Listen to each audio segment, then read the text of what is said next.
My fellow Americans,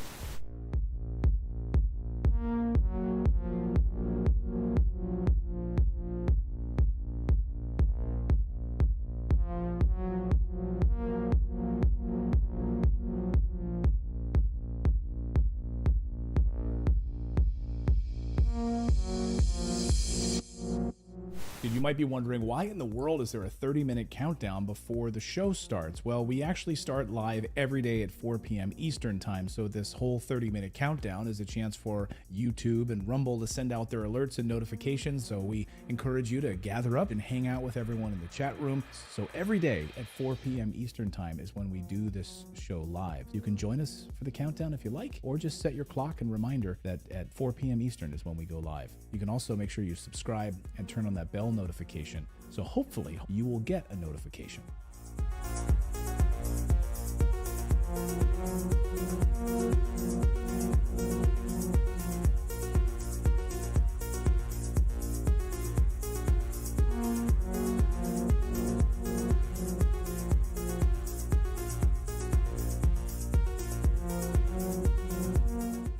What do you have to say about dictators of countries like Indonesia, who we sell weapons to, yet they are slaughtering people in East Timor? What do you have to say about Israel, who is slaughtering Palestinians, who impose martial law? What do you have to say about that? Those are our allies. Why do we sell weapons to these countries? Why do we support them? Why do we bomb Iraq when it commits similar problems?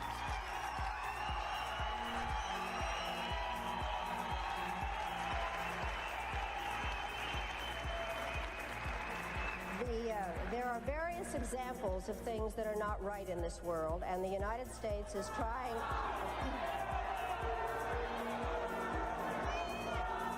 I really am surprised that people feel that it is necessary to defend the rights of Saddam Hussein, when what we ought to be thinking about is how to make sure that he does not use weapons of mass destruction. I'd like to... Who are shouting? Just a moment.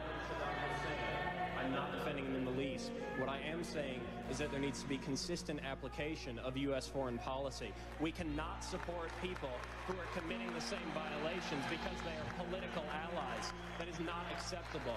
We cannot violate UN resolutions when it is convenient to us. You're not answering my question, Madam Albright.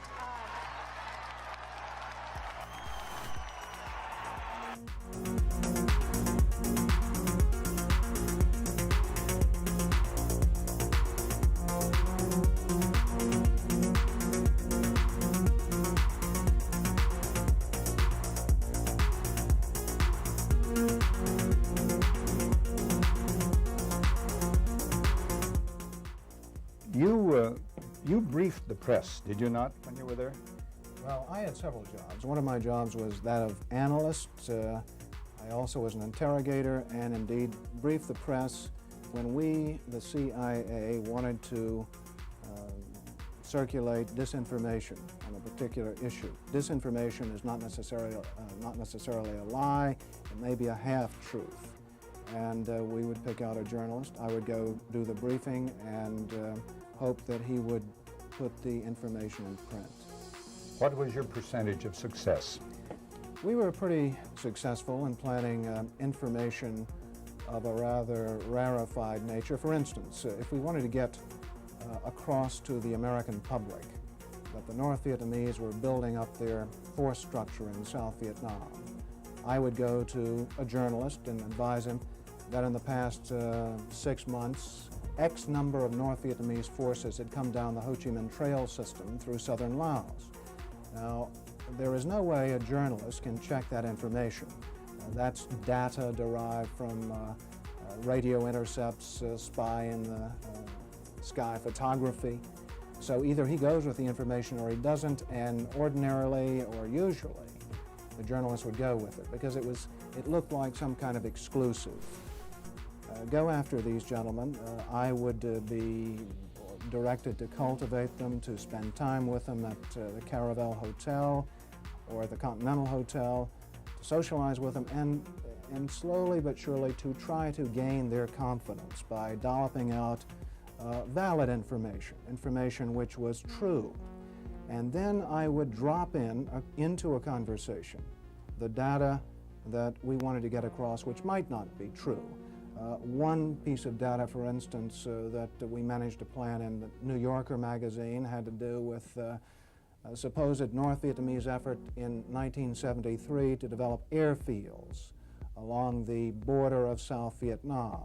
The reason we wanted to plant this information was that we were trying to persuade the U.S. Congress that Saigon should continue to get a great deal of aid, and that the North Vietnamese were the chief violators of the ceasefire accord. That was printed in the New Yorker magazine under the byline of Robert Chaplin, as indeed was a great deal of such information which we tried to circulate. Frank, a two-part question. What were the objectives of or what was the objective of the CIA? What about the moral implications of what you were doing in feeding disinformation? Did the objective override the moral implications, moral problems? Well, the objective of the agency in general is to generate intelligence and get it back to Washington, to get at the truth and make sure the policymakers understand it. When you plant disinformation, you are diverging from that objective, and I think probably in retrospect it was very counterproductive. I am, as an ex-CIA agent, opposed to the disinformation activities in which I was involved. I admit that I was involved, and I think it served no useful purpose. Propagandizing the American public or Congress is not the CIA's job.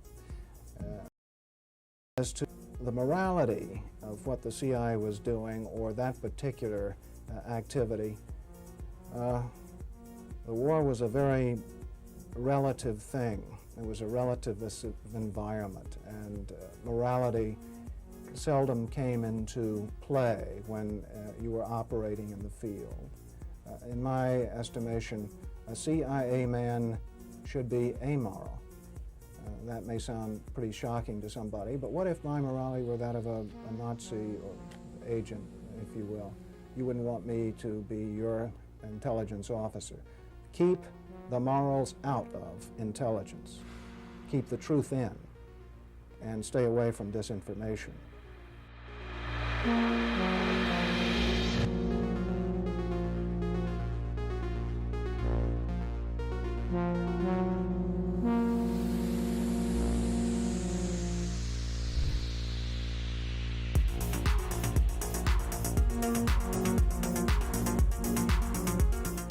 It would have been more appropriate for Mr. Trudeau, Prime Minister of Canada, to address this House according to Article 144, an article which was specifically designed to debate violations of human rights, democracy, and the rule of law, which is clearly the case with Mr.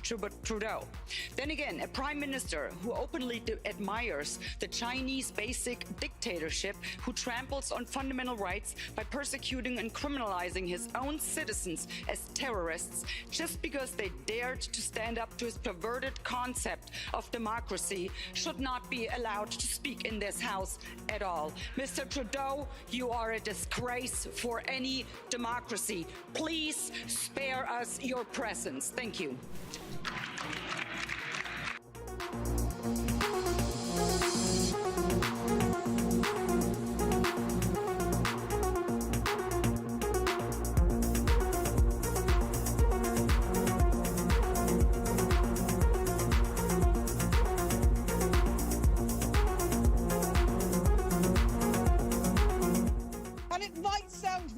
Colleagues, but the answer to war is not more war, it's peace. And peace isn't delivered by the barrel of a gun, it's delivered by diplomacy, by dialogue. You can wish away your continent's history, but we share a continent with Russia. We will sit down with Russia.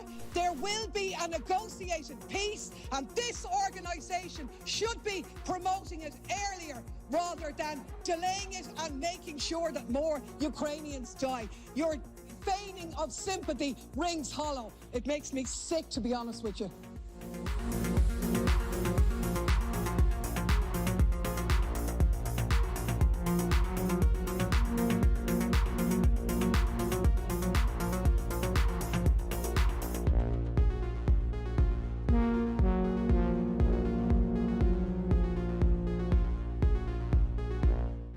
we become involved when disinformation poses a threat to the security of our country. It is when there's a connectivity to a threat to our country. It could be a threat, a connectivity to violence. And what this working group does, is precisely what I would think you would want it to do, which is to take a look at the work, the disinformation work that our department has done and ask the following questions. Do we have policies? Do we have guardrails? Do we have standards? But here's the problem. We can't even agree. We can't even agree what disinformation is. You can't even agree that it was disinformation, that the Russians fed information to the Steele dossier. If you can't agree to that, how are we ever going to come to an agreement on what is disinformation so you can police it on social media? Senator, I have 2 points, if I may finish. Number one, that what this office, what this working group does, because it's not an office, what this working group does is ensure that there are guardrails, definitions, standards to make sure that the free speech rights, the civil rights, civil liberties, and privacy rights of individuals. So do you think COVID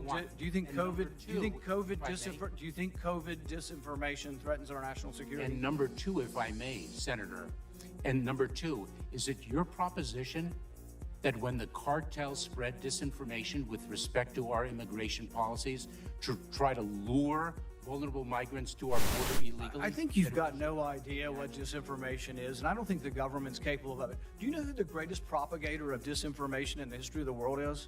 The U.S. government. Are you familiar with McNamara, the Pentagon Papers? Are you familiar with George W. Bush and the weapons of mass destruction? Are you familiar with Iran-Contra? I mean, think of all the debates and disputes we've had over the last 50 years in our country. We work them out by debating them. We don't work them out by the government being the arbiter. I don't want you guardrails. I want you to have nothing to do with speech. You think we can't determine, speech by traffickers is disinformation? You think the American people are so stupid they need you to tell them what the truth is? You can't even admit what the truth is with the Steele dossier. I don't trust government to figure out what the truth is. Government is largely disseminating disinformation.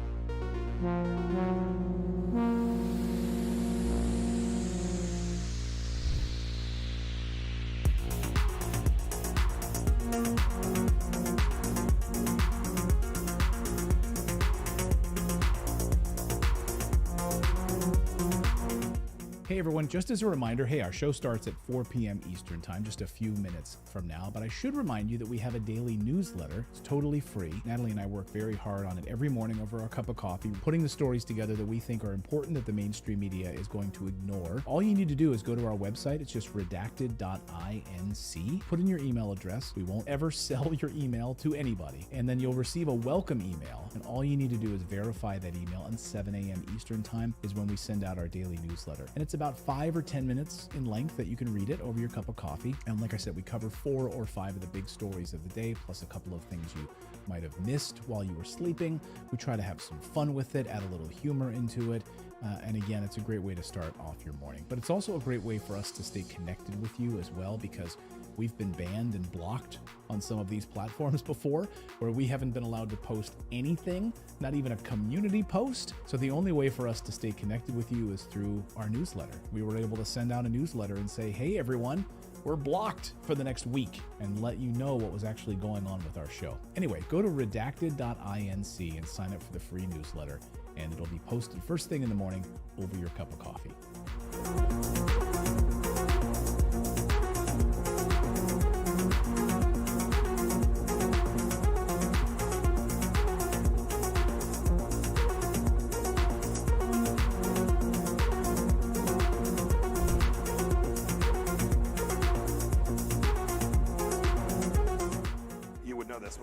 This is a bit of an aside, but in terms of how you think about problem sets, when I was a cadet, what's the cadet motto at West Point?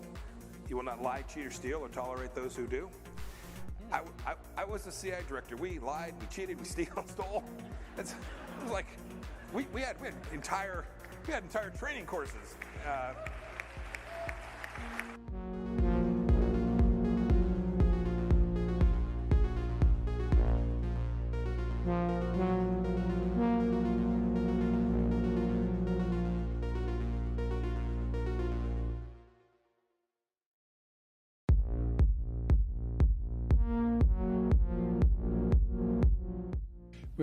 We had a good discussion on ensuring global energy security and adequate oil supplies to support global economic growth, and that will begin shortly.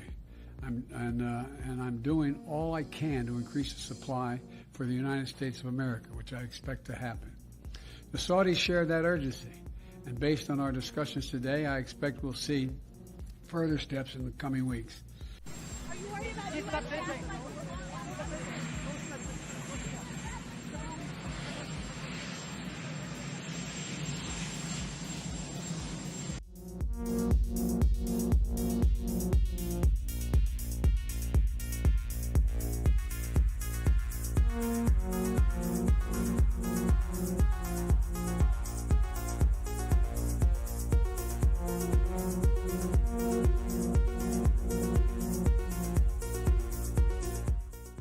One of the hopeful things that I've discovered is that nearly every war that has started in the past 50 years has been a result of media lies.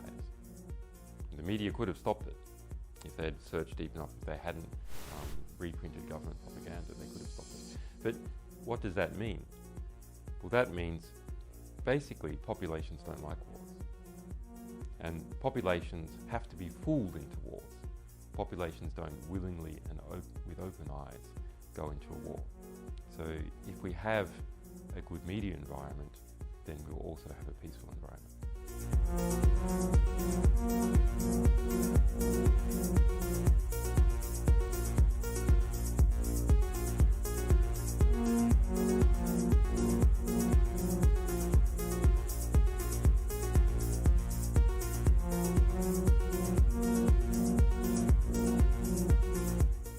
Killed a million people in Iraq. That is a separate... You killed a million people in Iraq.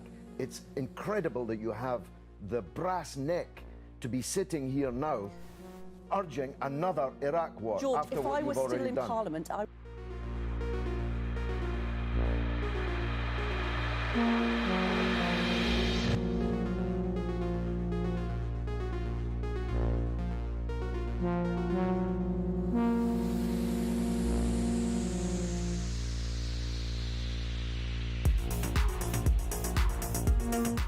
There can be no doubt that Saddam Hussein has biological weapons and the capability to rapidly produce more, many more. And he has the ability to dispense these lethal poisons and diseases in ways that can cause massive death and destruction. If biological weapons seem too terrible to contemplate, chemical weapons are equally chilling. UNMOVIC already laid out much of this, and it is documented for all of us to read in UNSCOM's 1999 report on the subject. If we consider just one category of missing weaponry, 6,500 bombs from the Iran-Iraq war, UNMOVIC says the amount of chemical agent in them would be in the order of 1,000 tons. These quantities of chemical weapons are now unaccounted for. Dr. Blick says, quipped that, quote, mustard gas is not marmalade. You are supposed to know what you did with it. We believe Saddam Hussein knows what he did with it, and he has not come clean with the international community. We have evidence these weapons existed. What we don't have is evidence from Iraq that they have been destroyed or where they are. That is what we are still waiting for.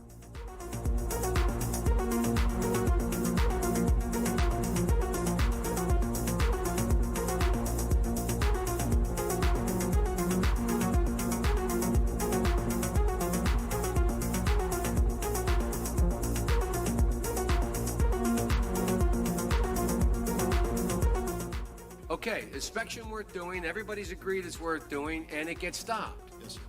At that moment, we're an automatic pilot as far as you're concerned. Period. No ifs, ands, or buts. Now, I respect that. But now, it seems to me the Secretary of State might have a slightly different problem.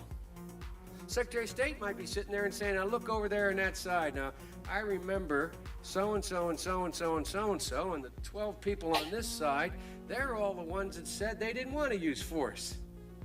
Now, I'm going to have to go tell the president now that we should, or Secretary Cohen, unleash whatever it takes to get it done. And our military assessment is the same as the major's. The major's assessment is, privately held but publicly acknowledged later, that airstrikes alone aren't going to do this. Saddam's not going to cave on this. So, now here's the deal. I recommended the president have at it and let the chips fall where they may. A reasonable position for the Secretary of Defense, the Secretary of State to take. But I respectfully suggest, Major, I respectfully suggest they have a responsibility slightly above your pay grade. Slightly above your pay grade. To decide whether or not to take the nation to war alone. Or to take the nation to war partway. Or to take the nation to war halfway. That's a real tough decision. That's why they get paid the big bucks. That's why they get the limos and you don't. I mean this sincerely. I'm not trying to be flip. Because I think, and that's why I said at the outset, the reason why I'm glad you did what you did, we should come to our milk. We should make a decision. But in terms of whether the Secretary of State has no more to consider than you do as the arms inspector, you didn't get in, didn't get my job done, get me in. Period. You made the deal, right? That's the deal. A deal's a deal. Get me in. Scott Ritter, I'm ready to go. It's not how it works. Now, maybe it should work that way. But wouldn't you acknowledge that if you were President of the United States or the Secretary of State, you'd sit there and say, now, okay, old Scotty boy didn't get in. We said he should get in. We want him to get in. It's important that he does get in. They're not going to let him in, so what are we going to do now? We know that France and Russia aren't going to be with us. We're quite confident China's not. We've already run those traps. They're not there. We're not sure where the United States Senate is, but have at it, boys. Go get them. And by the way, Scott and the boys say air power's not enough. I think it's a legitimate debate, Major. I think it's a legitimate debate. But I don't think we should be putting it in the context of, you have somebody up there at state saying, look, how can we weasel out of this agreement? We want to let this guy out there hanging. We're not this. It's a very practical political decision. Same kind of decision General Powell made. Same kind of decision President Bush made. Every president, every Secretary of State has to do it. Like I said, they get paid more than you. Their job's a hell of a lot more complicated than yours. They may have made the wrong decision, and you brought it to light. We should address it. We should say straight up where we are, and we should do it. And for that, I thank you. But it's above your pay grade.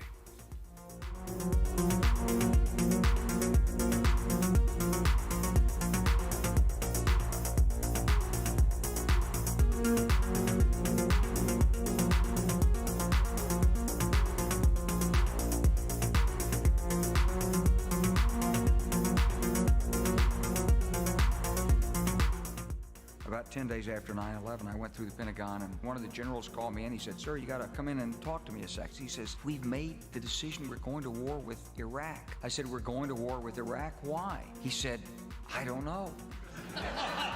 He said, I guess they don't know what else to do. He said, I guess it's like we don't know what to do about terrorists, but we got a good military and we can take down governments. And he said, I guess if the only tool you have is a hammer, every problem has to look like a nail. So I came back to see him a few weeks later, and by that time we were bombing in Afghanistan. I said, are we still going to war with Iraq? And he said, oh, it's worse than that. He reached over on his desk, he picked up a piece of paper. He said, I just got this down from upstairs, meaning the Secretary of Defense's office today, and he said, this is a memo that describes how we're going to take out 7 countries in 5 years, starting with Iraq and then Syria, Lebanon, Libya, Somalia, Sudan, and finishing off Iran.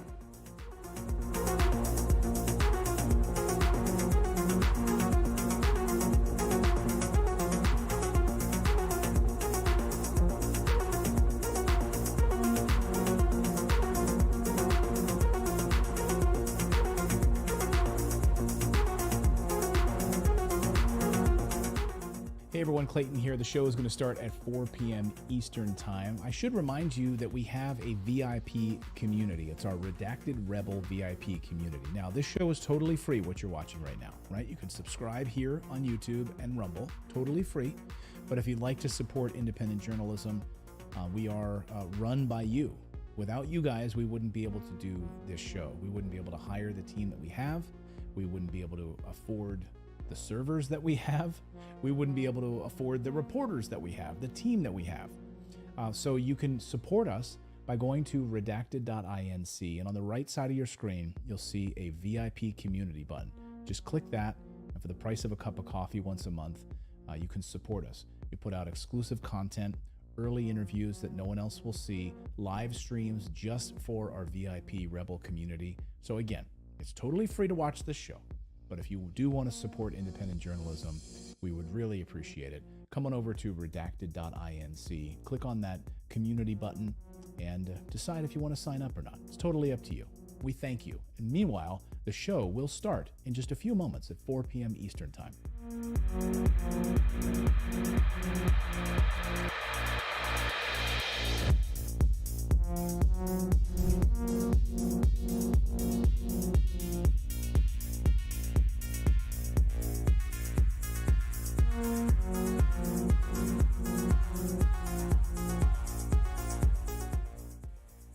Whatever our hopes may be for the future, for reducing this threat or living with it, there is no escaping either the gravity or the totality of its challenge to our survival and to our security.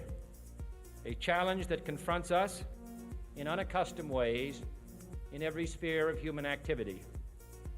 This deadly challenge imposes upon our society two requirements of direct concern, both to the press and to the President. Two requirements that may seem almost contradictory in tone, but which must be reconciled and fulfilled if we are to meet this national peril. I refer first to the need for far greater public information, and second, to the need for far greater official secrecy. The very word secrecy is repugnant in a free and open society, and we are, as a people, inherently and historically opposed to secret societies, to secret oaths, and to secret proceedings. We decided long ago that the dangers of excessive and unwarranted concealment of pertinent facts far outweighed the dangers which are cited to justify it. Even today, there is little value in opposing the threat of a closed society by imitating its arbitrary restrictions. Even today, there is little value in ensuring the survival of our nation if our traditions do not survive with it. And there is very grave danger that an announced need for increased security will be seized upon by those anxious to expand its meaning to the very limits of official censorship and concealment. That I do not intend to permit to the extent that it's in my control.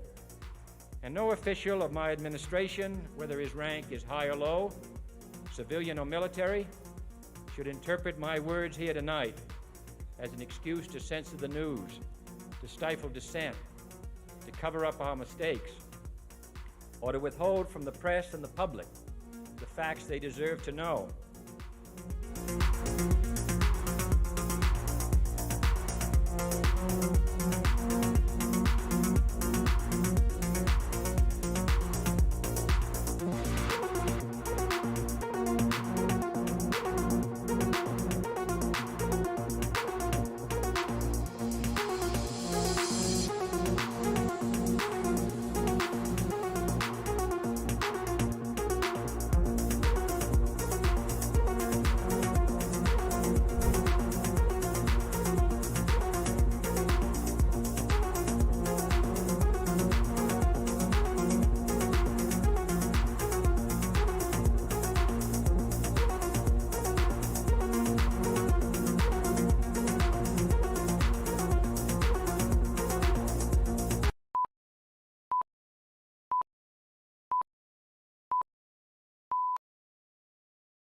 Welcome in, everyone, to Redacted on this Thursday. I'm Clayton Morris. I'm Natali Morris. And on this show, we cover the stories the mainstream media redacts or doesn't want to cover. And we're going to be looking at the border invasion from all angles, because this is a subject that probably will not come up in any great detail tonight at the president's State of the Union address. Can you imagine President Biden taking 10 minutes out to talk about the border invasion that he created? It's probably not going to come up. But if he does bring it up, he'll blame it on Republicans.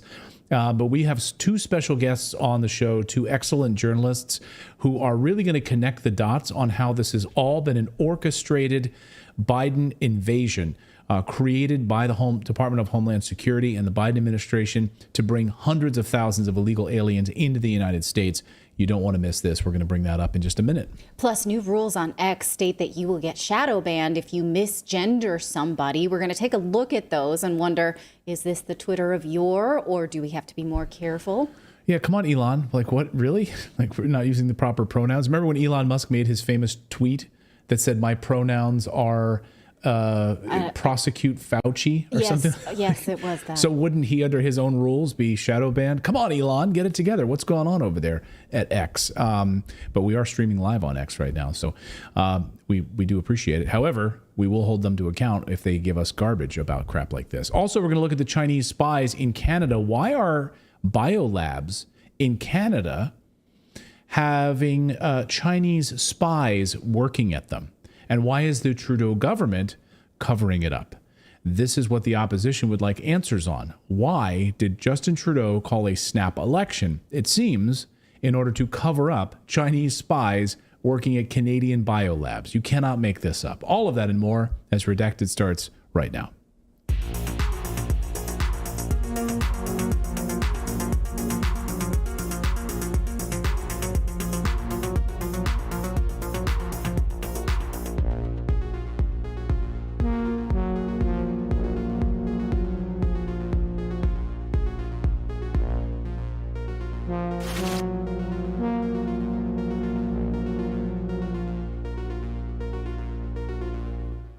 Good evening. Happy State of the Union evening here.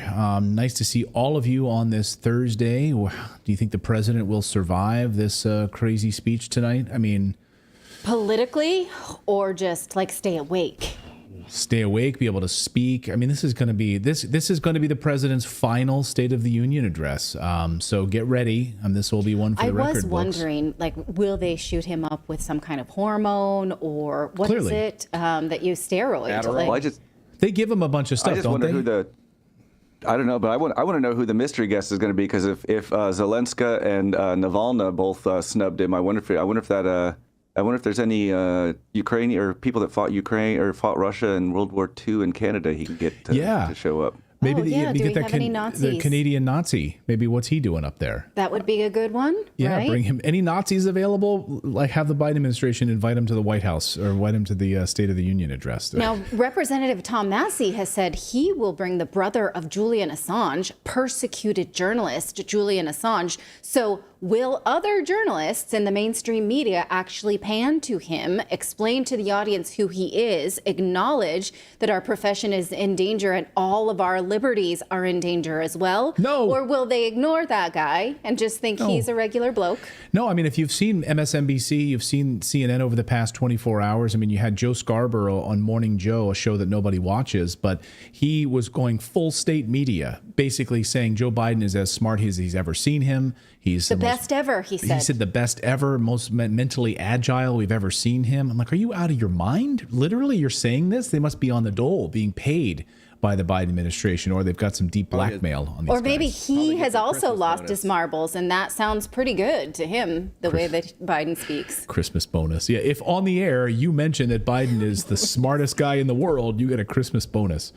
Anyway, we got a lot of news to get to here on this State of the Union night, and we're going to talk about this border treason in just a moment. Michael Yon and Ann Vandersteel are going to be joining us here in moments to talk about the latest catastrophe in treason at the southern border. But first, we want to tell you about about our friends over at Aura, because if you are inundated with an overwhelming number of spam calls and emails, feels like an invasion by unknown companies trying to sell you things you don't want or scam you. It's exhausting and invasive, but it turns out the data brokers are selling your personal information and making a fortune from it. So if you're feeling annoyed by constant spam like I am, it is time to fight back. And that's where Aura, the sponsor of today's show, steps in. They are a game changer. It's not just a Band-Aid on the problem. They get to the root of it and pull it out. They're weeding your information out of dark places on the web. It's not just blocking of spam calls and emails. They go to the source and stop these data brokers from selling your information by making sure that you are removed from these lists. It's really hard to do that yourself. That's why Aura can do it for you. There's also a bunch of other features like antivirus, VPN, passport management. So try them out for yourself. Go to aura.com/redacted. Get your 2-week free trial. Again, that's aura.com/redacted, or go to the link below this video. Well, the crisis at the U.S. southern border continues. The disaster is unfolding right before our eyes, but it seems like independent journalists are shining a light in dark places. It could be resulting in some major shifts right now among the deep state players in all of this. So all of this is facilitated. All of this is being orchestrated to bring illegal immigrants into the United States, to undermine the United States, and it's being done with the help of the U.S. government, being funded and supported by the U.S. government. Two great journalists who, of course, have been exposing what's been going on at Darien Gap and Vandersteel, Michael Yan, join us now with some really big news on one of the camps and one of the locations down in the Darien Gap. You guys have been shining a light on this, getting international attention to these camps. And we've been featuring it here on the show because of your reporting. And suddenly now there's a mysterious fire and documents are going missing and the government's panicking, we think. Can you guys break this down? What exactly has been happening in Panama that our audience needs to know about? Go ahead, Ann. So Clayton, very simply, Michael Yan has been leading an expedition down the Darien Gap for several years now. He focused in on it right after the election. But more recently, I've been joining him. As a matter of fact, we joined together during Operation Burning Edge. We kicked it off and we were on your show when we were stumbling across new information with respect to missing children out of the NGOs that we were focusing in on in Texas. Well, that's taken us back to Darien because the majority of the state sponsors of terror are moving these, quote, migrants, and they're not, it's an invasion army, through the Darien Gap, up through Central America. This is funded by the American taxpayer through the United Nations Immigration organization, non-governmental organization of choice known as IOM, the International Organization for Migration, as well as other NGOs like HIAS, Hebrew Immigrant Aid Society. We focused closely in on HIAS when we visited one camp called San Vicente. Michael calls it China Camp. A lot of Chinese immigrants, if you will, migrants or invasion army come through there, and they're mostly men of military age. You can speak to the people down there. They will tell you that's what they see. That's what we saw. After going down there with Epoch Times, Laura Loomer, myself, Mara Macy, who's running for Congress, probably one of the only honest brokers of a congressional opportunity who's willing to report on this. We all witnessed it, saw some very suspicious people. 1 week later, HIAS locked their Twitter account. They took their sign down that was outside San Vicente camp. And then the camp mysteriously was torched, specifically the offices that have the immigration records of who have processed through that camp on their way to the United States, in addition to the agents, the immigration agents, and in addition to the Centerfront agents. So everything was wiped out, which is very, very suspicious considering this was less than a week after us being there. That was just last Friday, the fire, Yeah. by the way. The camp itself wasn't completely burned down. They targeted those records. And Centerfront actually announced, what's today? Yeah, they announced yesterday that they're doing a special investigation because they see that they believe Centerfront basically is the Panamanian sort of border police / almost like an army, but it's not actually an army. And they're very professional, super fit, I deal with them all the time. And 3 of them were badly hurt, by the way, in this riot. It looks like what happened was there was agent provocateurs kicked off this big riot. 45 people, about 250 people apparently were involved. 45 were arrested or are being deported now. And but they specifically targeted those records. So most of the camp was not touched at all, but those buildings burned. Actually, what I'm curious about, this is just me thinking out loud. I have no evidence to support this, but there's multiple people that would have interest in capturing those records. And it would be very easy to do that. I'm very familiar with that camp. Ann's very, very familiar. We've been there many, many times. It's very easy. If you started a ruckus like this, you could easily capture those records because they did it at nighttime, escape into the nighttime and be gone with them. And then, of course, make the fire looking like the records were destroyed. Because the highest, of course, would want to do this. Venezuelans may want to do it. Chinese Communist Party uses that camp as an infiltration camp. There's a lot of people that would have the motive to do this and the means. So I guess I will follow up with that then, Michael. Who do you think would want these records? What's the purpose of getting these immigrant records? These are people being processed here, as Ann pointed out. So who would have the motive? Why would they have the motivation to get these records? Wouldn't they already know that these individuals are flowing through here? They're facilitating it after all. Let me take that just for a moment. I think there's multiple, like the U.S. government as an example. It's clear. I mean, we've been very clear. This is a terror camp. I mean, this is the most intense terrorist camp you've ever seen. It's more like a bus station, right? So even the United States government or the United Nations, what are they? World Economic Forum, Chinese Communist Party. Let's say the U.S. government, they have a vested interest in destroying those records or capturing those records because they don't want to see that Americans have flowed through there.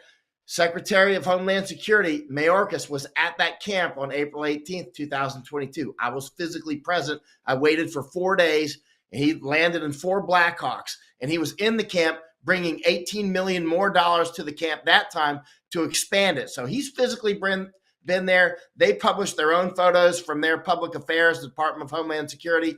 And then, of course, I've published images and video from that day as well.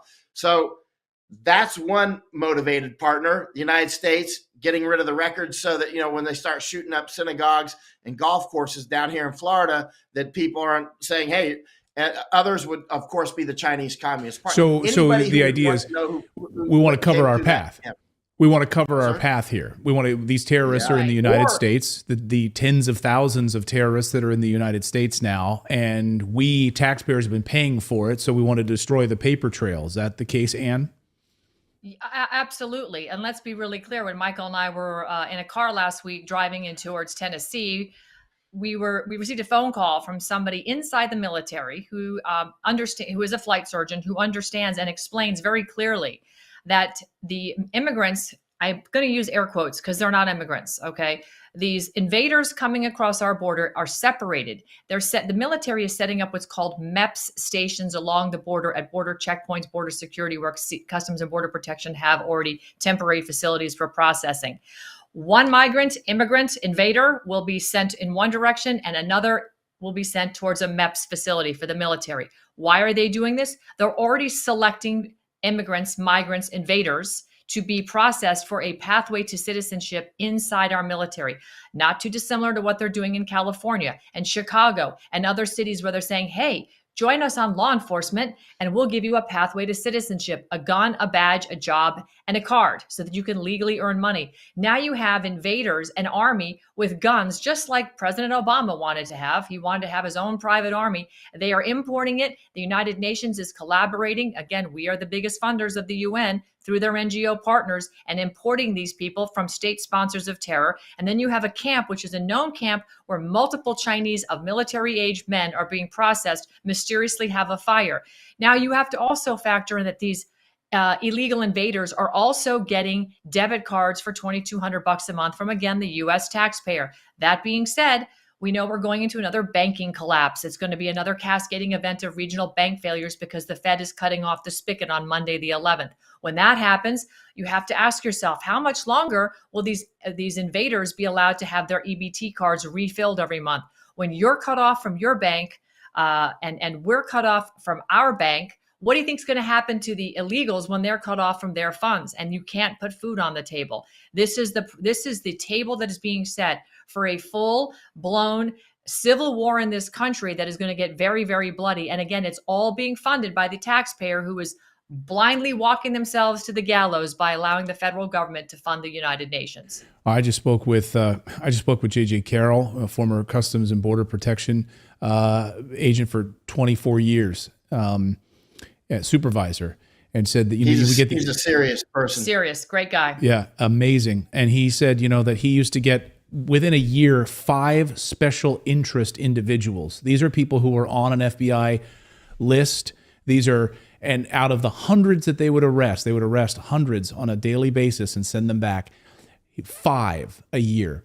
Now, 80,000 are in the United States. These are people that the United States recognizes as terrorists or ties to terrorism, and they're coming from all sorts of different countries and entry points in the United States. This is no joke, and we are witnessing it right now through these camps. So when you see this fire, this camp is somewhat destroyed.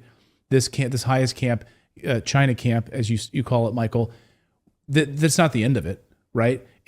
Now it's mutated. Where is it? Where is this mutating towards out of that one particular spot? Are you seeing other spots popping up like a hydra where these people are being processed and facilitated? By the way, the MEPS stations, everybody who's been in the military knows what that is.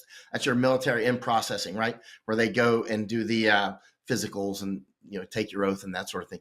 So yeah, I mean, the bottom line is a lot of the people that would be coming through the Darien now are actually flying in from Colombia, or they're flying in from Guatemala, or they're coming across the Canadian border. There was just a big run of people that came in here to Florida. They came up on, what was that, Jupiter Beach, yeah. Jupiter Beach. They're constantly doing that, right?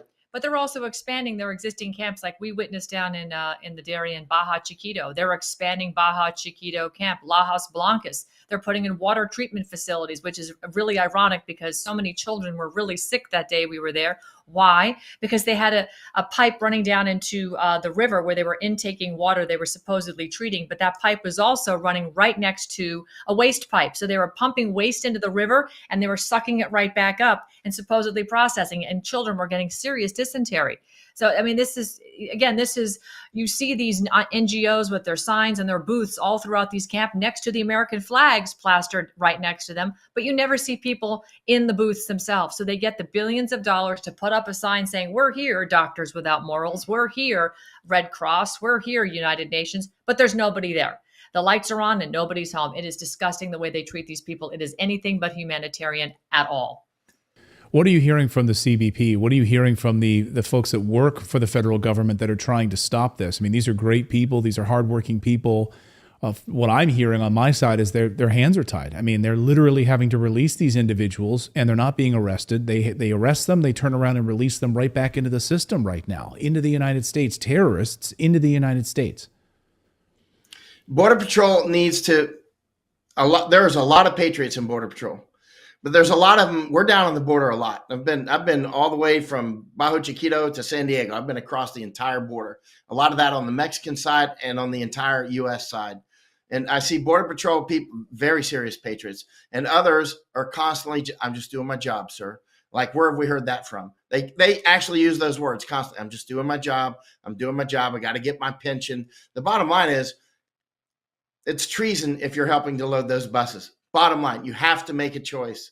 Are you going to commit treason just doing your job, or are you going to not just do your job? You have a moral obligation to stop aiding the invasion of the United States. If you're loading the buses, you are committing treason. You're not just doing your job. You're committing treason. It's time to stop just doing your job. What happened? Where are the men? Where are the people that are going to get down there and stop this? You know, where? Yeah, I'm looking at two right here. I know. Looking at two right here. I mean, we need these men. We need these men who drive these pickup trucks, who care about their country. These American patriots to say enough is enough. Get down here. We saw, trucker convoy to get down there, and that sort of, I don't know what's going on with that, but we need people. If the federal government won't do it, this is an invasion. We are watching the country collapse right in front of our eyes. That's it, Clayton. You hit the nail on the head. And thank you for bringing that segue up, because there are groups, there are lots of freedom groups out there that are asking these questions and they're organizing. We just were in Tennessee. We spoke to some there. I speak to these people all over the country. And before people freak out when I use the word militia, it's in the Second Amendment. It's part of our Constitution. Militia is not the word that the FBI would have you mischaracterize with a bunch of men, tactical gear and face paint, running around shooting ARs off in the middle of the night. That's not a militia. A well-regulated militia is an organization organized group of citizens that are saying, hey, I'm defending my home, my state, or my county, and my country.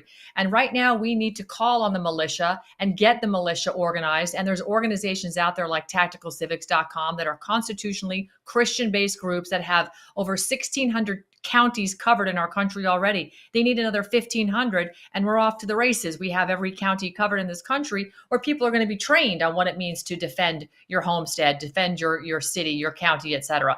This is critical that we're at that point, because guess what? Every state is a border state, and they have infiltrated, thanks to governors like Governor Greg Abbott, a WEF puppet who has 7 pages on the WEF site dedicated to him, the World Economic Forum. They've bust these illegal invasion army all throughout our country.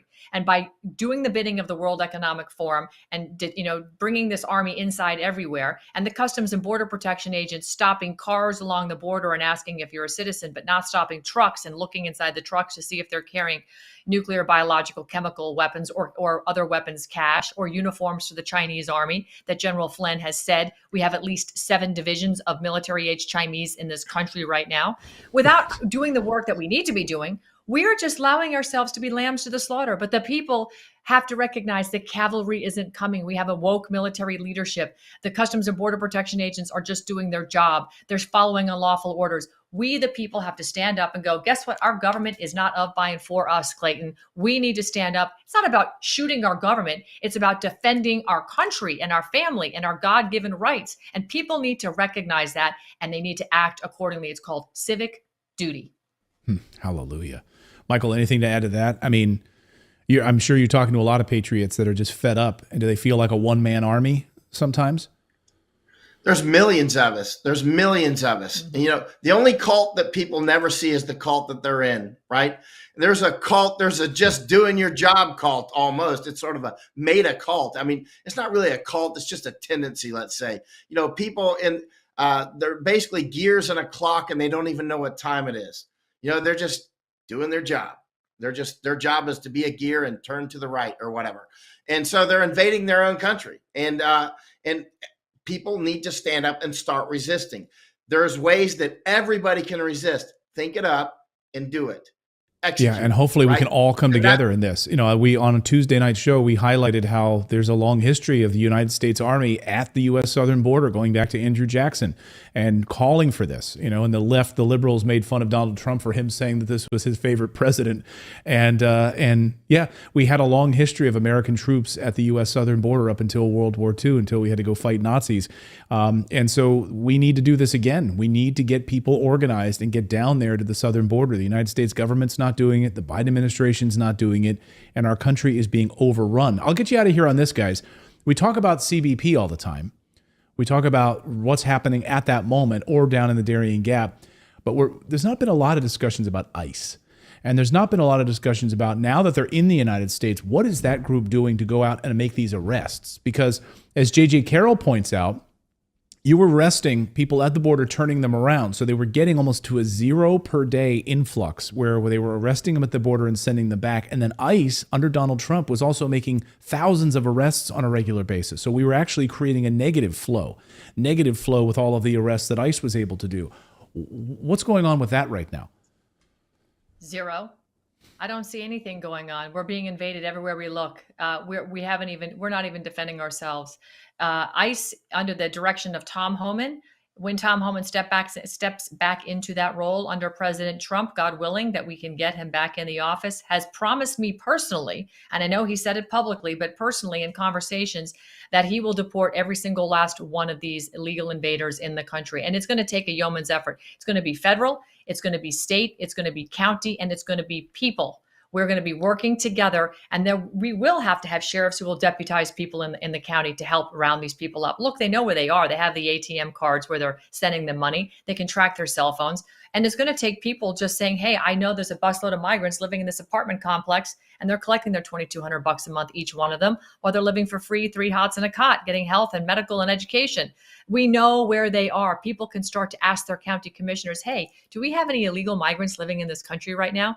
I want to know where they are. Where are they in my county? And then we stand outside and we tell them, hey, Mr. or Mrs. Illegal Invader, you shouldn't probably come outside because climate change. It's too dangerous. We'll make sure that the food somehow gets to you, but we're not going to let you out anymore. It's just far too dangerous based on climate change. Greta Thunberg told me that, and the UN backs me up. I mean, we have to turn this whole thing around on them, Clayton, and start using their words against them, because we've allowed them to bully us into the point where we have submitted to an invasion of our country, and we have to just say no. Well, and Michael, you know what they're going to say. Yeah, I do not submit. I do not comply. I mean, that's the shirts that we sell on our website. I mean, yes. I know how they're going to paint us. Here's what they're going to do. And mark my words, this is exactly how the media is going to frame us and paint us. So we all need to be prepared. Everyone watching right now, this is what's going to happen. And Michael, myself, we're going to start calling out where these illegal aliens, these terrorists are holed up in different buildings and so forth. We're going to start calling attention to it when this election is done, for these individuals to be rounded up and taken back to their countries and get our country back. And what they're going to start to do, MSNBC, the mainstream media, they're going to start calling us, painting us as xenophobes, that this is what the left is doing, Gestapo tactics. You're going to see SWAT team raids to get these individuals out of the United States. And we have to just be strong about it.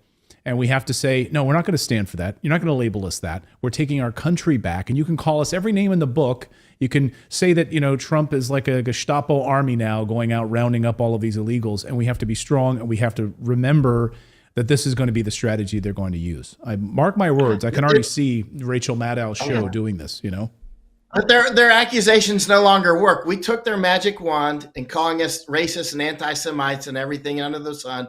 We broke it and we threw it into the fireplace. It doesn't work anymore. That's right. I mean, it just doesn't work. Go ahead, call me whatever. I laugh at them. In fact, they dismiss themselves by making these accusations. Yeah. They're 100%. Not serious people. Well, you guys are serious people, and we're thrilled to have you guys on the show doing the amazing work that you're doing, shedding a light on this story. And we hope that now the rise of independent media and what we're able to do here, what you guys are able to do, is shining a light on this. And you're seeing it on Super Tuesday vote results. You're seeing a groundswell right now, and I hope that we can take our country back, and you guys leading the charge with this. And Michael, great to see both of you. Thank you guys so much, and continue the amazing fight. Thank you, Clayton. Thank you very much. Thank you, Michael. Thank you, Ann. You guys are amazing. We really appreciate it. Oh, just a little side note. Last night, we also had J.J. Carroll on the show talking about the border. We've been trying to really, really cover the border deeply here because the mainstream media is ignoring this, and I think it's the most important issue of our time. And last night, we talked about J.J.'s book, Invaded. Yes. We asked all of you to go out and pick a copy up and said, let's make this the #1 book on Amazon in this category. And you did.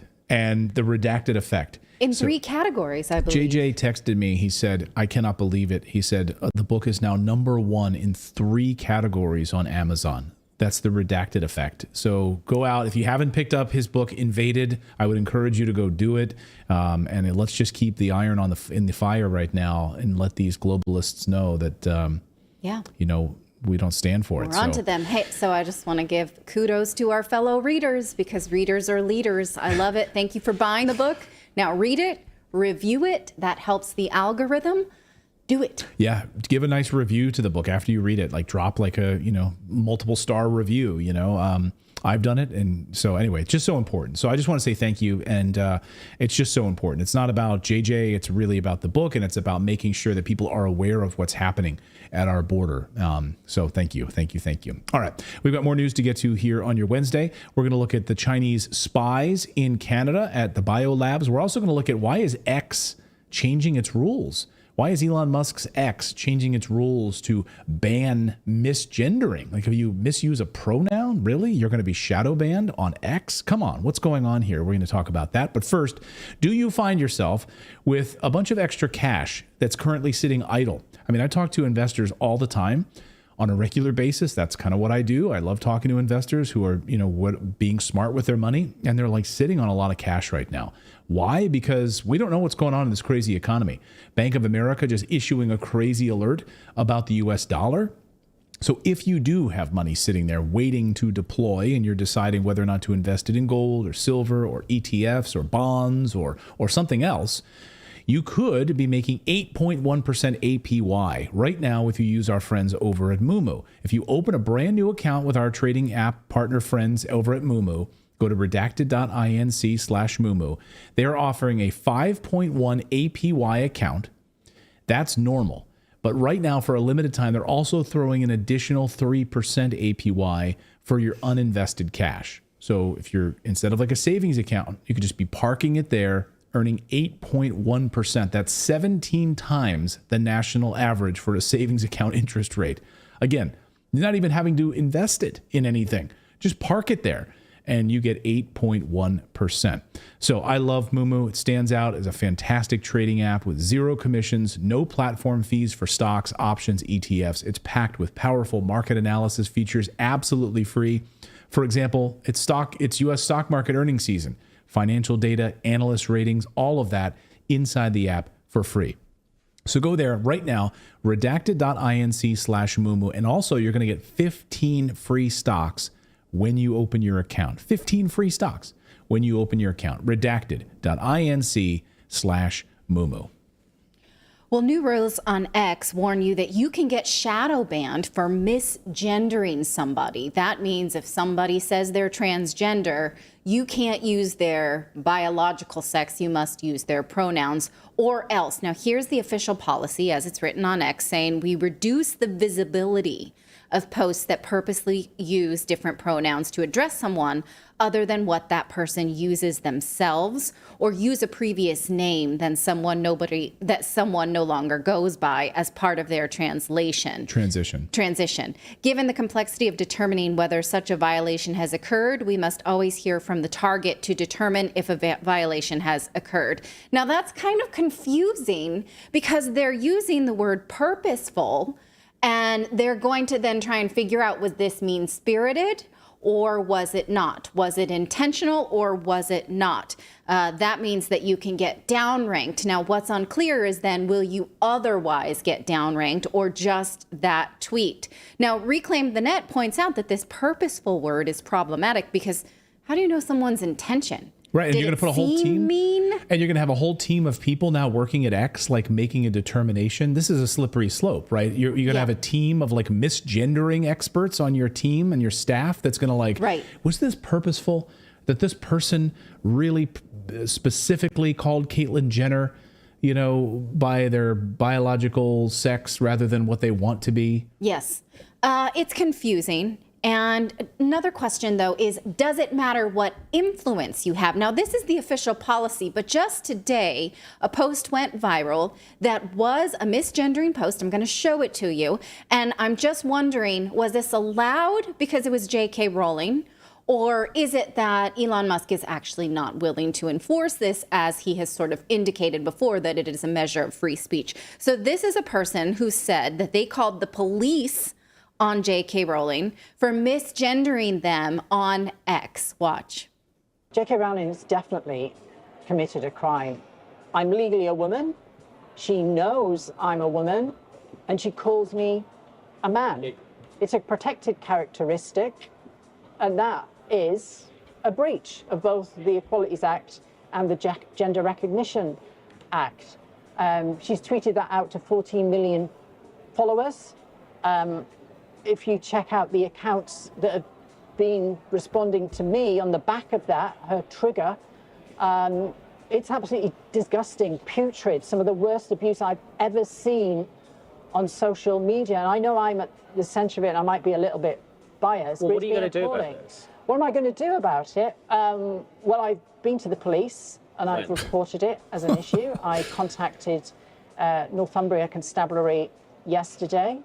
So you reported J.K. Rowling I have to the police? reported J.K. Rowling to the police for what she said, which I don't know if that's going to be treated as a hate crime, malicious communications, but it's a cut and dried offence as far as I'm concerned. And at the end of the day, it is a hate crime. Trans gender identity is a protected characteristic, just as race is, just as sexuality is. And the equivalent of what J.K. Rowling said, calling a trans person a man, deliberately, knowing that that person is a woman, and I am a woman, regardless of what J.K. Rowling says. I've been through everything that's required of me. My birth certificate says female, my passport, all of my documents. I am legally recognized as a woman. And for J.K. Rowling to deliberately, and that is the key word, misgender me, knowing who I am, is grossly offensive. It is a hate crime, and it should be treated just as somebody calling a black person the N-word, or an Asian person the P-word, or... Okay, I don't know what the P word is for Asian people. We probably shouldn't say it.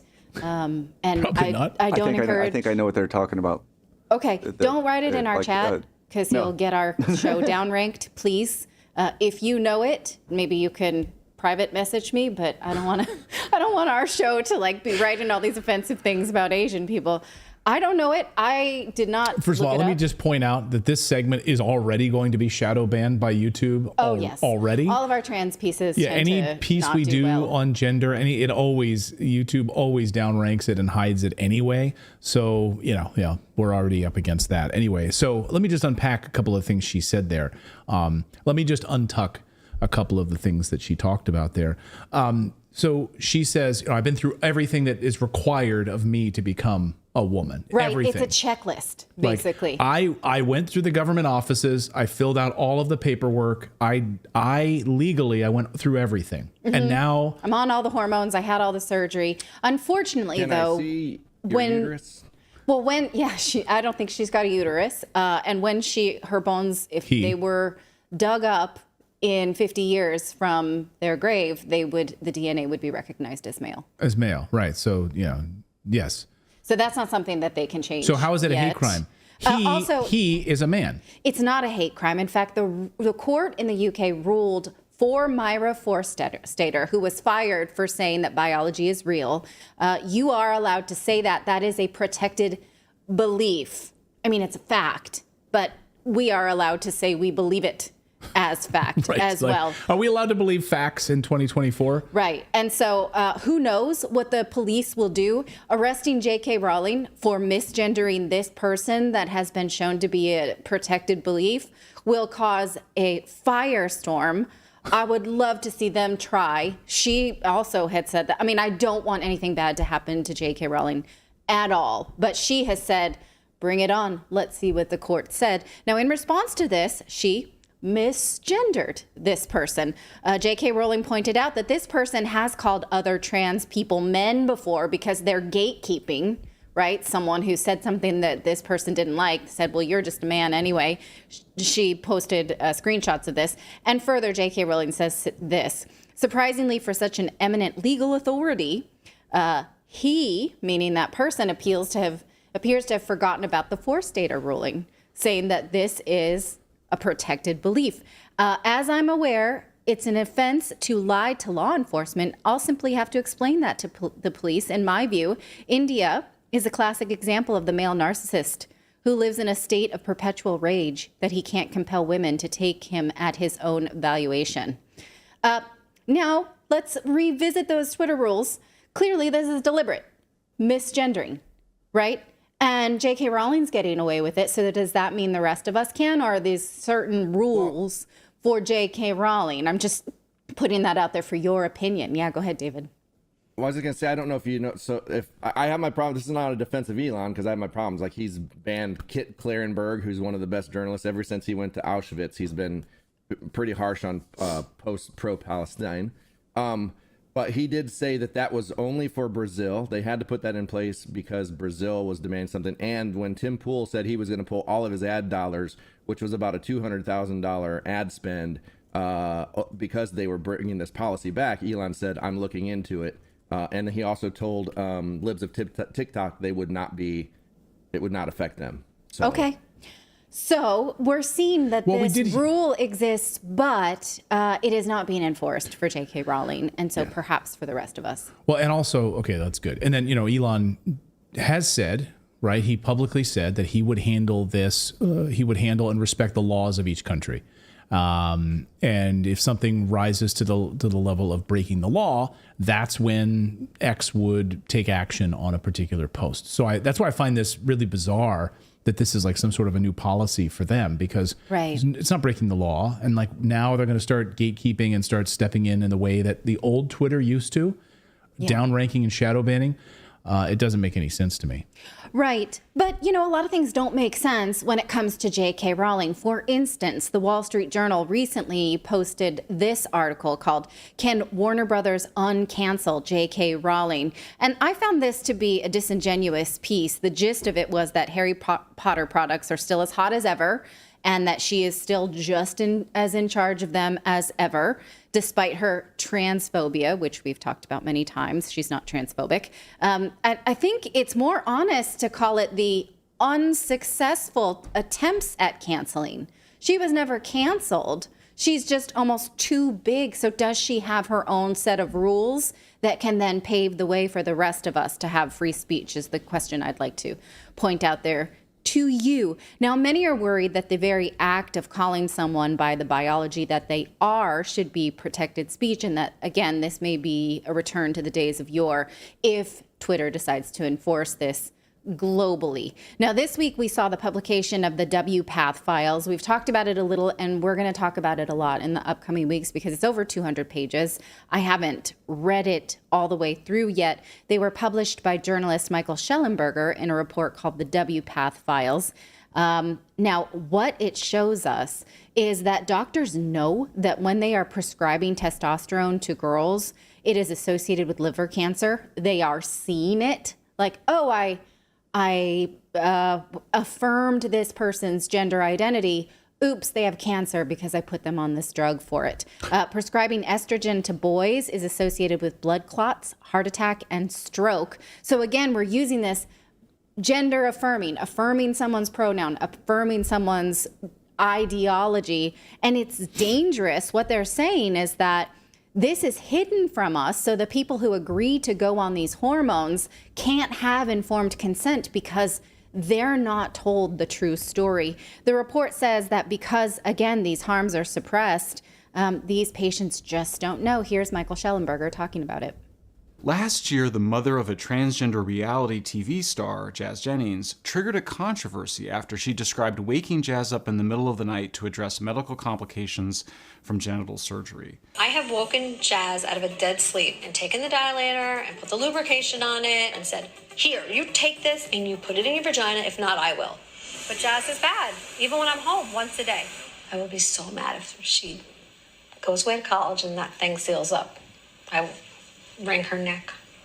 I was shocked by the clip, but then didn't think much about it afterwards. In truth, I didn't want to think much about it afterwards. But then someone gave me the internal discussion files from an organization called WPATH, which is the World Professional Association for Transgender Health. We released those files, all 170 pages, yesterday. What they show is the widespread medical mistreatment of children, adolescents, and vulnerable adults. They show that WPATH members and gender medicine practitioners aren't getting informed consent from their patients. That appears to have been the case with Jazz Jennings, who was not old enough to understand the implications not only of becoming sterile, but also of never being able to have an orgasm. As such, trans isn't what many of us thought it was. It's not about liberating gay people, it's often about harming them, since a growing body of evidence shows that many, if not most, trans people would have simply grown up to be gay had they not engaged in what's called gender-affirming care. In that sense, it's actually a form of conversion therapy for gay kids. Now, we don't yet know the number of people who will come to regret their medicalization, but it could be in the tens of thousands. As such, gender medicine may turn out to be one of the worst medical mistreatment scandals in history.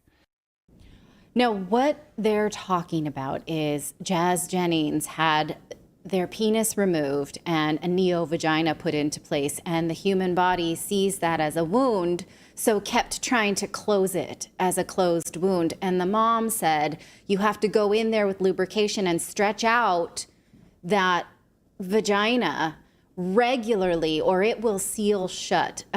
Women don't have to do that. Real women don't. We don't have to. Thank God. Yeah, we if don't. I cut my finger and I was just like, I have to keep this cut. I'd have to cut it every day. You'd have to keep making sure that it doesn't, right. And so the mom is saying, It's got to be healthy. My child doesn't want to do this. It's uncomfortable and annoying, and they are bad then. So if all this work that I put into getting your penis cut off and giving you this neo vagina and you just let it close up again, and then you don't have a vagina like we all wanted you to, then I'm going to be so mad. So the mom is invested in the outcome of this. It's not like, when my daughter gets her ears pierced, I'm like, you let it close up, honey. Like, this is a much different thing, right? And so people were saying this was abusive. Go ahead. So they're constructing a faux vagina, but how do they pee? Like if Jazz lets it close up, right? And like, I don't want to do this anymore. How does she pee? Is it, this She or he? surgery continues to be revised. And so I'm not sure which version of it they had, but they do move the urethra. And so 'cause I'm just wondering, is it like life threatening? If it closes, is it life threatening? Like, oh, now we got to like create a way for you to urinate. I would Like, assume. God, you gotta carry then, like a colostomy bag around with you. It's barbaric. What the hell? And This then is I would transhumanism. also assume that it's really, well, actually, I don't have to assume. We know that it's very prone to infection because pee and poo has bacteria. All right. And so, don't say all right, like I shouldn't say that. No, I just, yeah. Well, All also I've heard hair can grow in there too. Like Hair grows inside. Jesus Christ. Yeah, it's really hard on kids. It's really, really hard on kids. I mean, we're literally, this is demonic. Joseph Mengele would be like, wow. This is absolutely demonic. We're doing this to children and we're just allowing this to happen. Yeah. I mean, and within minutes too, people can go in for like medication. There's a report out of Canada today, just going into one of these clinics, and within 5 minutes, they're receiving testosterone and they're receiving all sorts of information about surgeries that they can then take place and asking to have it on hidden camera. Like, do you want to have these surgeries? Within like 5 minutes of talking to them. Yes. Yeah. And these doctors are reporting like, well, I put this person on testosterone 5 years ago. Now they have liver cancer, but we're still going to help them cut their boobs off. Even though they've got cancerous tumors now. And I just wonder, anyone who they say is suicidal, which we know that's a loaded gun, this threat of suicide, but then you put them into a situation where they are highly predisposed now to cancer. Isn't that also, people, who have terminal illnesses also are highly depressed and prone to suicide. So which problem are you solving and which problem are you creating? And they know it. That's the problem, is they know it and they hide it. So that's my homework over the weekend. I'm going to be reading the WPATH files. Read them with me if you want. We link to them in the newsletter on Monday. If you want to read and let me know on X which things you find more shocking that I might miss, let's do it. Let's do some homework together. Yeah. All right. Well, we've got more news to get to here on your Thursday, if you can believe that. We're going to talk about these Chinese spies in Canada biolabs. What? This is a story that has gotten zero attention. And it's unbelievable. And it could be one of the biggest scandals in Canada's history. And it could bring down the Trudeau government. We're going to look at this more closely. Also, California schools paying kids to be social justice warriors. Really? So this is what their tactic is now. We'll give you thousands of dollars to go out and spread our message. Indoctrination much? We'll talk about that. But first, hey, on Monday, by the way, on the 11th, we are now looking at a major shift. We could see, of course, the Fed pulling back on this massive stimulus program, Bank of America issuing an alert. We had this in the newsletter today. Bank of America issuing an alert about the U.S. dollar, right? Mm-hmm. What did it say specifically? That the U.S. debt, which we see over our shoulder, is adding $1 trillion every 100 days, and that is contributing to the collapse of the U.S. dollar. Yeah. So when Bank of America says, watch out for the U.S. dollar, that's a big concern. That is a huge red flag. That explains why gold just hit an all-time high. Over $2,100 an ounce right now for gold. And people said, it'll never cross 2,000. Oh, yeah? And now, and by the way, Bank of America issued an alert saying gold will hit $3,000 an ounce. So it just passed $2,100 an ounce. That's why I'm such a big believer in having at least a portion of our savings in gold and silver. And our friends over at Lear Capital is our fantastic team that we turn to buy gold and silver. They can ship gold or silver coins right to your house. You can store it in your gun safe if you like, or store it off-site in a secure facility that is protected by armed guard 24/7. It's totally up to you how you like to do that. So again, if you're interested in investing in gold, the folks over at Lear Capital will help you start purchasing precious metals today or converting part of your existing IRA. Did you know that if you have like an old IRA or an old 401k that's just been sitting there, that's still in the stock market, that hasn't been doing anything for you, and you've had it sitting there for years, they will actually help you convert it over to a self-directed IRA, and you can invest in anything you want. Gold, silver, real estate. You can do anything you want with it, actually. Crypto, we have a self-directed IRA, and it's fantastic, and it gives you the power, not the banks, not Wall Street, to control your financial future. So all you need to do is give them a call right now. Call their 800 number, 1-800-613-3557, and they also have a new $3,200 gold guide. It's totally free. When you call them, say, I'd like this guide, please. $3,200 an ounce in gold. They have a brand new report. You can read it for free. And if you sign up and you actually purchase precious metals through them, you can receive up to $15,000 in free bonus metals with a qualified purchase. Again, go to learredacted.com or just jump on the phone. They'd love to talk with our viewers. They're fantastic patriots over there at Lear. Give them a call, 1-800-613-3557.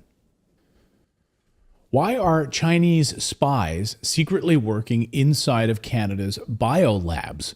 Well, that's something we should probably want to get to the bottom of in Canada immediately. But if you're the Trudeau government, you don't want to do this at all, and you don't want an investigation. In fact, Pierre Poilievre, the opposition, says that the Trudeau government, Justin Trudeau, called a snap election in order to hide and cover up this scandal. So what is going on? Chinese spies inside of Canada's biolabs?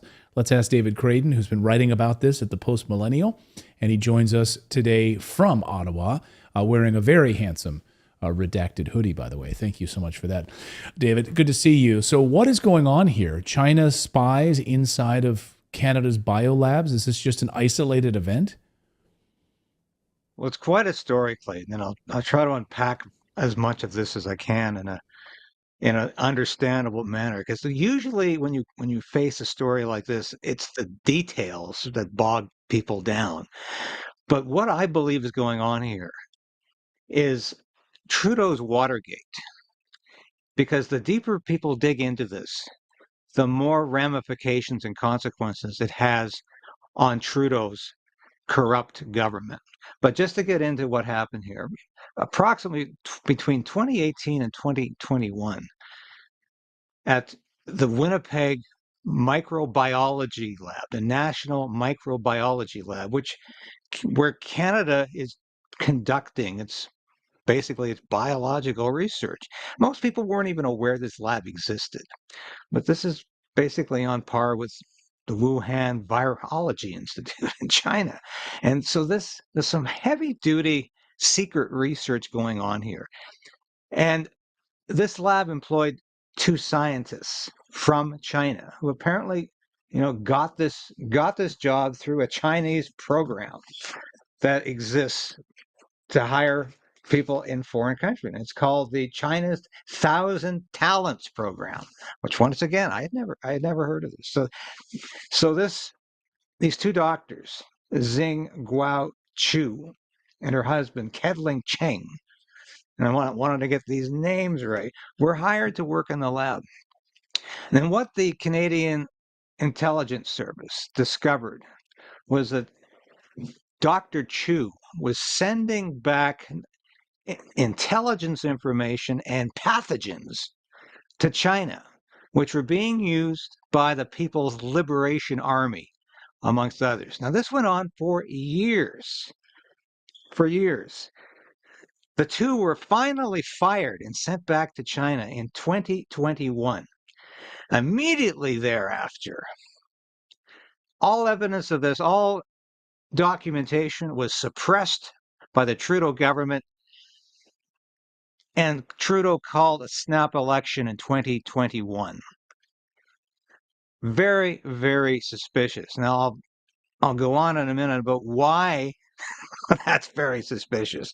But what's interesting here is that nobody's calling this an espionage case or spying. That's clearly what was going on. And that's what CSIS identified here, the Canadian Security Intelligence Service. They identified a pattern of spying. Nobody was ever charged with espionage. Nobody was ever charged with spying. But nonetheless, when you read what was going on from the CSIS report, that's clearly what was going on here. Now, my question is, why did it take so long to react to this situation when CSIS was aware of it? And why did the government cover it up immediately upon the dismissal of these two scientists?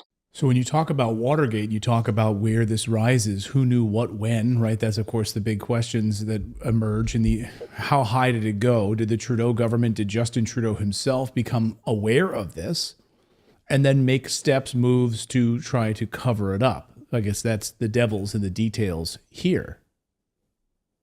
Well, that's exactly it. My question, though, is, was there a quid pro quo? Did the Trudeau government knowingly facilitate this activity, this release of information and pathogens back to China because they wanted Chinese election interference in 2021? Here's the connection nobody's really making, I think, except me at this point, is that in 2021, China interfered in Canada's federal election. A CSIS whistleblower revealed that. And he said Trudeau had been briefed about that election interference. But did Trudeau know about that election interference beforehand? Did he want that election interference because he knew it would help him win another election, which of course it did. And the fact that China interfered in 2021 is known. That's a fact. And I'm wondering whether or not there was collusion here, because this government is so corrupt and it is so seething with hypocrisy and absolute inability to be held accountable. And once again, when Trudeau was confronted with this information, what did he do? He said, not my fault. It didn't happen because of anything I did. Anything that happens on a prime minister's watch is ultimately his responsibility or her responsibility. And Trudeau, once again, refuses to take any responsibility, refuses to be held accountable for this. And in fact, what does he do? He blames the Conservatives for making an issue out of this, just like he blamed Russia for inviting a Nazi to the parliamentary gallery. He's running distraction again. He has a knack for that. Like, he does something and then he blames the Conservatives or somebody else for his problems. So Pierre Poilievre has called this out. So what does the snap election piece of this in 2021 have to do with this? So he calls a snap election after this was discovered, after these Chinese spies were sent back to China. Why is that a big deal? What is the significance of that? Well, clearly, Trudeau did not want this issue to become public before the next election. He wanted to be reelected so he could then continue to cover it up as prime minister. And that's exactly what he did. These documents have been sitting dormant for literally 3 years. And they're finally surfaced last week. And the government is now saying, oh, it's because of national security classification. Of course, that's absolute nonsense. There's no evidence that CSIS advocated for that or any security agency advocated for that. This is completely fabricated. This was a national security issue. That's why we had to bury these documents for 3 years. Now, they suddenly appear last week, but I believe Trudeau wanted a snap election because he knew he could win it with Chinese assistance. I believe that that's what's behind all of this. And Trudeau took the unprecedented move.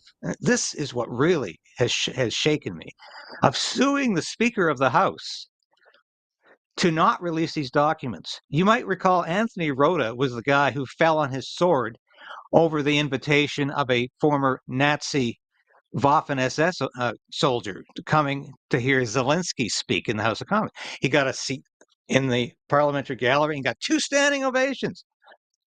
Anthony Rota, the speaker at the time, resigned over that, saying it was all my fault. And I will take full responsibility for that. Trudeau had already sued Anthony Rota, the same individual, because Rota wanted these documents to be made public. He said, as speaker, I think I should be releasing these documents to the public. I think it's a fairly courageous thing for Rota to do. I didn't think he was really capable of that until I discovered this. So was Rota hung out to dry over the Yaroslav Hunka incident? Clearly, he was involved to some extent, but was that the opportunity Trudeau had to get rid of this guy too, because he knew too much? And how many other people know too much about this? Because just this week, the ethics committee, the parliamentary ethics committee, wanted to examine this further. At least the conservative members of that ethics committee said, we need to investigate this further. Because why did it take so long to fire these 2? Why did it take 3 years for these documents to be released? Why did Trudeau call a snap election as soon as these 2 were dismissed? There's something smells here. The Liberal and NDP members of the Ethics Committee have said, nope, we're going to shut this down right now. So when I see that, having been involved in watching politics for the decades that I have, the alarm bells go off for me that there's more here. If they don't want any investigation at all, if they want this to remain completely in the dark, then I suspect the deeper we dig, the deeper dive we make into this material, the more onerous it's going to be on this government. I think you're 100% correct about that. I also think it probably, my gut instinct on this is that this doesn't stop with just 2 Chinese spies in Canada. Something else is going on here.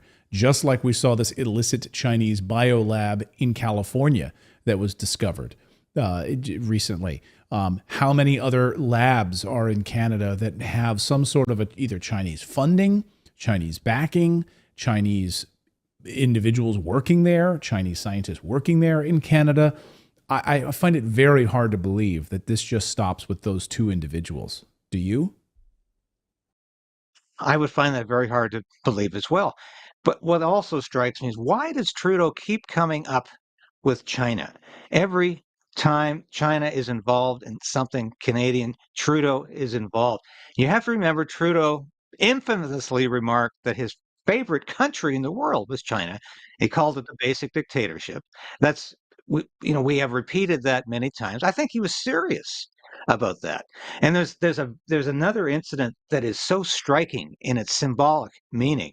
The G20 conference 2022. Trudeau had a brief discussion. I call it a brief discussion with the Chinese dictator, who literally dressed him down, told him, stop going public with our conversations. What kind of a politician are you? Don't you know some things have to be confidential? Here you go talking about our confidence. And Trudeau was literally so upset he ran to the men's room, either to throw up or relieve himself, while his chief of staff stood there looking quite embarrassed. Yeah. And this was all captured on camera, of course. But it's like Trudeau was taking his orders from his masters in China. And there is a connection here in terms of Trudeau, how Trudeau is being used by China, and conversely, how Trudeau uses China in the electoral function. And this is the most alarming. And I do believe this could be the scandal that brings this corrupt Trudeau government down, because there's just so much here that is undiscovered. And I hope we have enough people willing to take the risk to dig deeper into the story. See if the Canadian Broadcasting Corporation, CBC, will go after this and start to investigate. There's a lot here. Let's see if the state-run media will look into it. Probably not. And of course, we do remember Klaus Schwab praising Justin Trudeau. And one of the reasons he praised Justin Trudeau, we have on film, is his love of China. Klaus Schwab praising Trudeau for his love of China. So something is going on here, and I think you're right in that assessment. But this is what we know right now. These two Chinese spies in the snap election to try to cover up this investigation and keep these documents hidden, and what was going on here hidden from the Canadian people. David Creighton, thank you so much as always. I know you'll be staying on top of this story, and we will be watching it closely. Thanks, David. Thank you, Clayton. All right, thanks so much, David. That's such a crazy story, and to David's point, this could be the scandal that brings down the Trudeau government. It really is like a Watergate moment right now for the Justin Trudeau government. We need answers on this. A really fascinating story.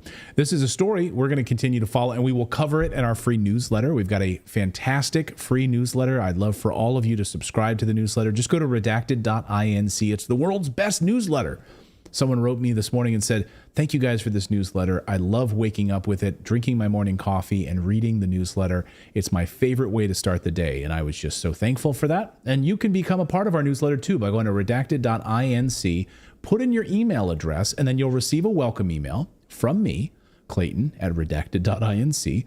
So you'll get an email. It might go to your spam folder. Let me just say this. It will probably go to your spam folder. It might go to your junk folder. It might go to another folder. Find that email from me and then just drag it over to your inbox.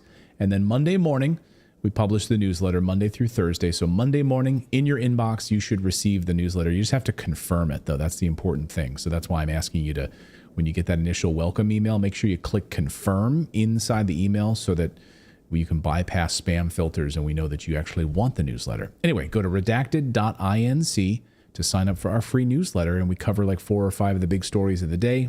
And we try to really kick your day off with some really interesting information and news that you're not going to see in other places. Like this morning, we covered Ukraine. We covered what's going on with them now digging in and building fortresses in Ukraine. They're like, no, we're not going to surrender. We're going to use, with the help of NATO and the CIA, we're just going to start building fortresses. We're going to dig down and start laying cement and concrete like they did in 2014 after the CIA-backed coup in Ukraine, by the way. And then, of course, Russia just destroyed their biggest defenses around Avdiivka, which was all coordinated with the help of NATO. So they built these massive fortresses and entrenchments around Avdiivka, and then Russia just destroyed them.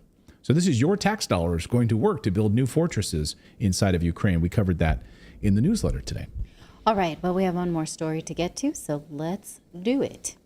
California is paying students to be social justice advocates. I just wonder how this is legal. A new report from the Free Press shows that activist groups are using taxpayer dollars to pay high school kids $1,400 each to learn how to fight for racial and social justice. Now, it's one thing to put that in your school curriculum and decide we're going to teach that, but it's another thing to say we're going to pay them and they will be sort of little warriors for this cause. That would be fine too if it were private money, but it's not. It's your taxpayer dollars choosing an ideology and then literally indoctrinating kids. Here is the report. It says that a group called, what are they called? Californians for Justice is paying high schoolers $1,400 each in Long Beach. And again, it's using taxpayer funds. They even published the contract, which we're going to look at in a second. Now, here's the group that the Long Beach School District has hired to pay kids in order to be social justice warriors. They focus, they say, on youth of color, low-income youth, LGBTQ youth, foster youth, and immigrant youth, which is fine.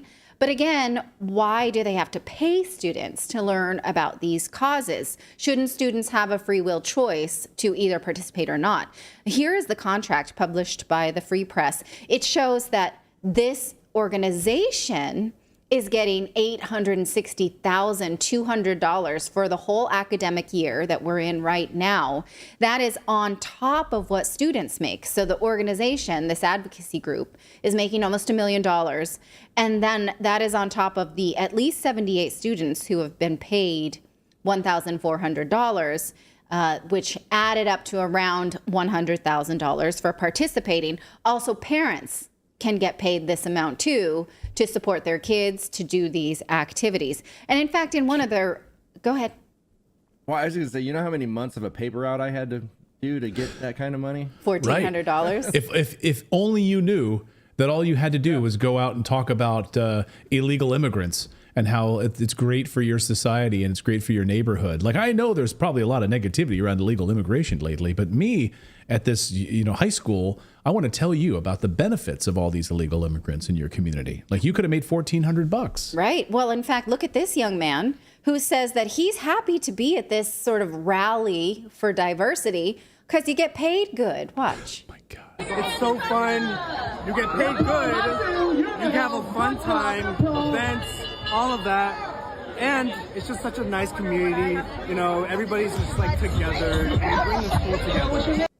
Okay. Oh my God. Now, the group advocates for things that do not represent everyone. That guy looked Latin to me, but he would not benefit from what they advocate for, which is reparations for Black people. Take a look at that. Reparations in education are possible because it's Black History Month, or it was in February. They want reparations all around. They promote Trans Remembrance Day, which we discussed at length on that day. Again, most of the trans deaths in the United States were from domestic or sexual encounters. They were not targeted hate crimes. Celebrating this day as something that we can fight with tolerance is an outright lie. They promote a ceasefire in Gaza. And look, we do too, but I don't want to pay anyone to come around to that side. Also, the Jewish community, which is big in Southern California, was not very happy with using this for taxpayer dollars to support a school walkout in order to stop the genocide in Gaza. In fact, the Jewish teachers and parents did complain about this. It came up at a school board meeting, and the group said, in fact, 6 out of the 8 speakers all used the same language because, again, this is indoctrination. They're not being taught anything. They're being scripted. They all said that they'd been targeted by racist and xenophobic harassment for their support of the Palestinian human rights. Again, my take on this is They don't know anything. Well, they're literally just reading a pamphlet that they've been that given. And making yourself the victim is no way to stand for Gaza. It's just parroted language. It's stupid. They're not being given books and said, read this and see what you think. They're being given language. Right. Here's a history. Read an Ilian Pape book. Go back in history and actually study what's happened in this region for decades. Right. Get it from sources, from journalists who've been on the ground and studying this for many, many years. Instead, you're being paid and then given a pamphlet and then just regurgitating talking points. Yeah. Go ahead, David.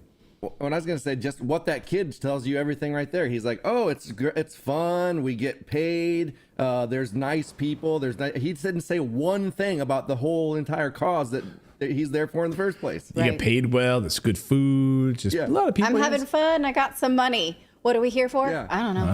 I don't know what we're here for. Now, a spokesperson for the Long Beach Unified School District. Wow, can you hear that rain? I feel like I need to acknowledge That's rain. Holy cow! Yeah, we had some. Yeah, we had a big storm. We had a big storm earlier, and that's what God feels about all of this. By the way, we had hail. We had craziness earlier today. So that just came and went. That's our weather lately. Okay, what I was going to say is a spokesperson for the Long Beach Unified School District said that the district refers to these stipends as internships, which ensure equitable participation in this California for Justice program, embracing diverse perspectives in education. But here is what teachers said about it. One teacher said, it's helpful to hear their voice and know what they think, but I feel like you can do that with a focus group. Plus, they're obviously reading scripts that have words that they don't know how to say. The way that they're handing scripts to students, even the words coming out of the student's mouth, it just feels like indoctrination, not information. This Jewish teacher who was upset about the Palestinian walkout, he says one of the reasons they were hired is to help our students find their voice and be able to express it. But in reality, this group is not helping students find their voice. It's just giving them a scripted voice that's not their own. They're teaching them parroting, which is the exact opposite of how you empower children. Now, the group says on their own website that they have done work in Fresno and Oakland and San Jose, in addition to Long Beach. The Free Press was only able to find their contract with Fresno, where they had been paid $150,000 for their work between 2020 and 2023, but no contracts were found for Oakland and San Jose. But we saw recently that the East Bay School District near Oakland in Hayward, where my parents are from, had paid a group called Woke Kindergarten to do something similar. So we know at least that the East Bay Unified School District, that the East Bay is opening taxpayer dollars for things like this. And I just want to point out that most research shows that when you pay kids to do something, they do it for less time, or if you give them incentive, like I give you a cookie or you're going to get this thing. There are many studies that show that kids who choose to do something of their own volition, do it with more passion, do it with more investment, they are more bought in than if you just give them something. So but the problem is that the language that these kids were given will stick with them, and they will just repeat it they're not being asked, read a book, study this thing, talk to these people yourself. No, it's just scripting. So let us know how you would feel about your taxpayer dollars going to this. Go ahead, David. I was just going to say, I always have felt like if we got our ideologies and the indoctrination thing out of the way, and we just kind of like guided kids a little bit and let them do their thing, kids would solve all the problems of the world. I mean, there would be no racism, there would be no gender ideology and all this other stuff, because they don't actually at the end of the day care about that stuff. They're not like, that's all learned behavior. Yeah. So the more I think we can stay out of their way, the better off they are.